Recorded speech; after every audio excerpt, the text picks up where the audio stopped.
Hello folks, should we have a go at this nice calming scene for our next painting? It's a pen and wash, and I think we'll put the pen on first, so I'm using waterproof pens, so that's one, and then that's another brand. If they're waterproof, that allows us to put the colour on afterwards, and it won't bleed or create smudges or anything like that. So I mean, as well, a little bit of drawing's useful with the pencil, because obviously if we're drawing horses, it's quite a complex shape, so a guideline of some pencil work would be useful. I think sometimes pen and wash is done straight away with the pen, but I think if we're all having a go at something like this, we'd like a little framework to work around first.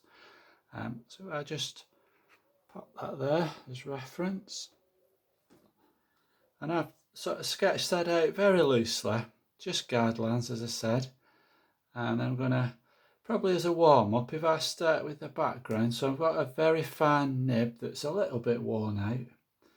And if I just sort of make really quite loose marks like that, so those are distant trees, and just want a little gauge of maybe a bit of shading as well. And then the edge of the meadow there, so a little, that type of mark.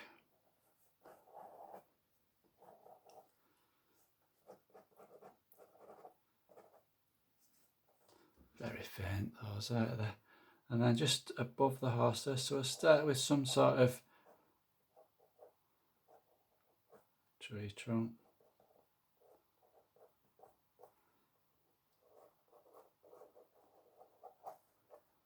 It doesn't have to be too descriptive really. And the marks you've made with the pencil, we try not to slavishly trace them off now. We use them as a guideline to make expressive marks with the pen really, and let the pen describe things.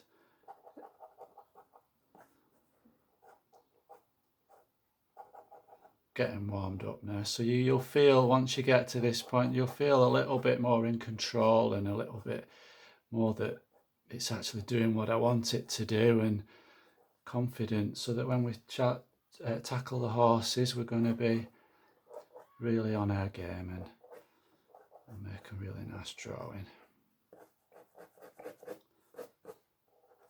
Again, we don't want to draw individual leaves on these trees. We're just giving the impression of the whole shape. Okay, and far distance there's a horse, so yeah, that's another opportunity for us to get warmed up. There we go, that's all I need for that. It's just really the gesture and the proportions of that horse in the distance. There we go. And then I'm going to choose a pen that's a little bit more life to it. I'm going to do this tree. So again, not slavishly copying any marks.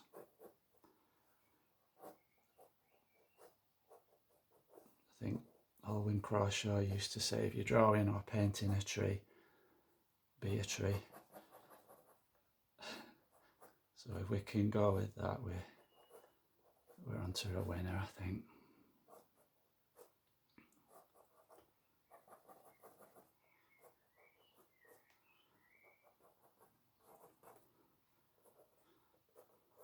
So when we put the colour on, these branches will show through and describe that particular tree there. Some little dots and scuff marks for the bottom edge there. And then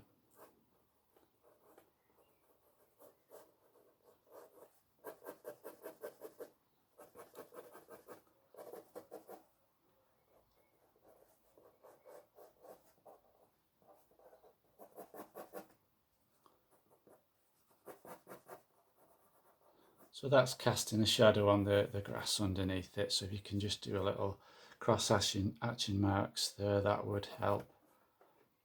Wobbling a bit.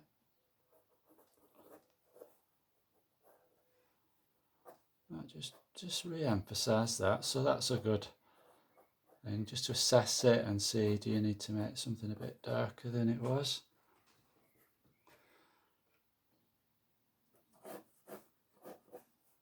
Okay, so I'm going to start on that horse there, and I think as well, just bearing in mind the perspective of the horse, I'll bring this one back.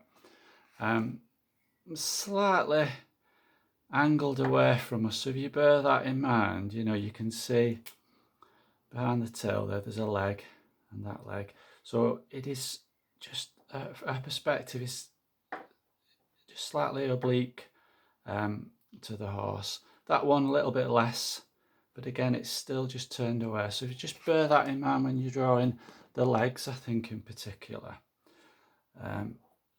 So I'll start with the tail.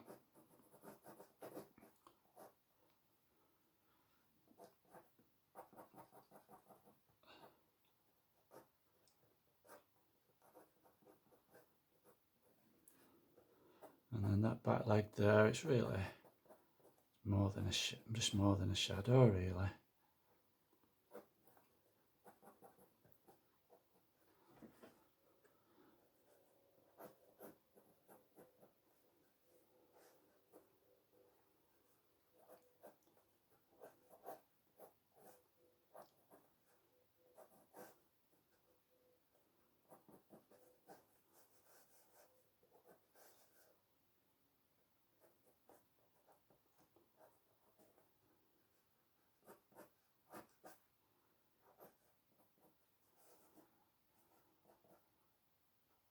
And then the mane's just overlapping the neck there.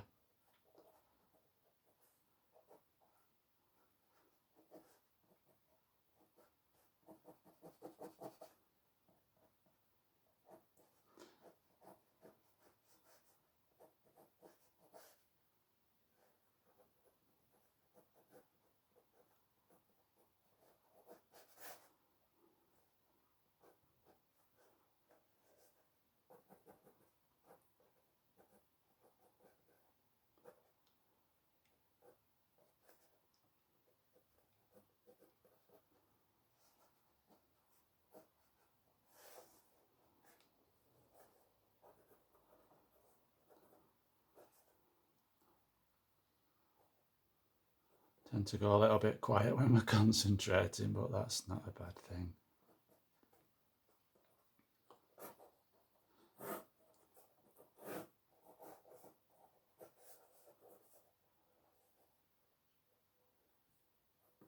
There we go, so quickly move on.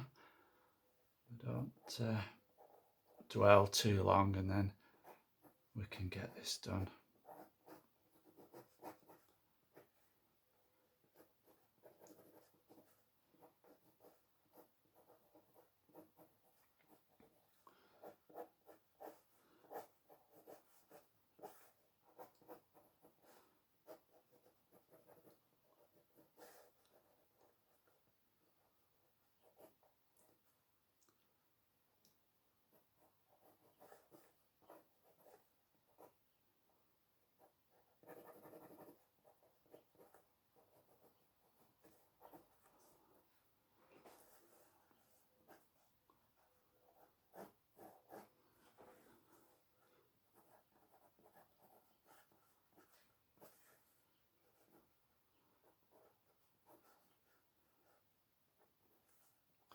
So again, just a reminder, I'm not trying to trace these marks, I'm just using them as a guideline. And I think I can see it already. So the second horse, there's a lot more freedom to what I'm doing. I was a little bit tight there, but that's normal, and that's where if you can do a little bit of just doodling before you start, it'll just get you in tune with what we're doing and give the drawing a little bit of extra life, and it tells the tale of how you've made it. You've sketched it quickly with a pen, and that's fine. for the wall at the front, so again, just leaving the pen on the paper.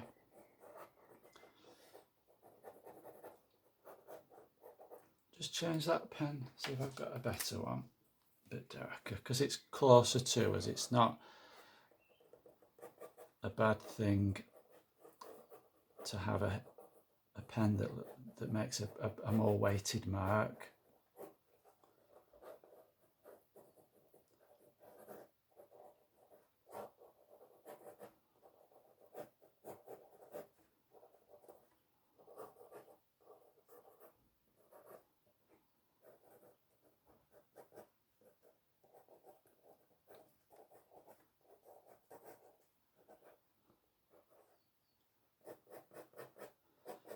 So that's called cross hatching, and it just adds the effect of shading.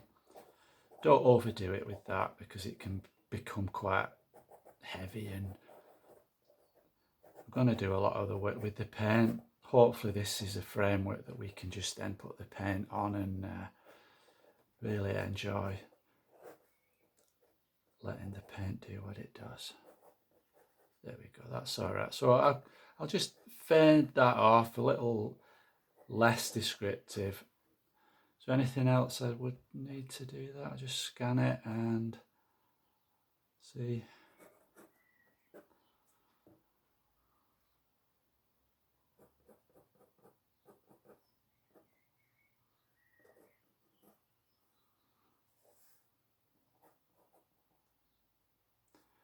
I think that's fine, that.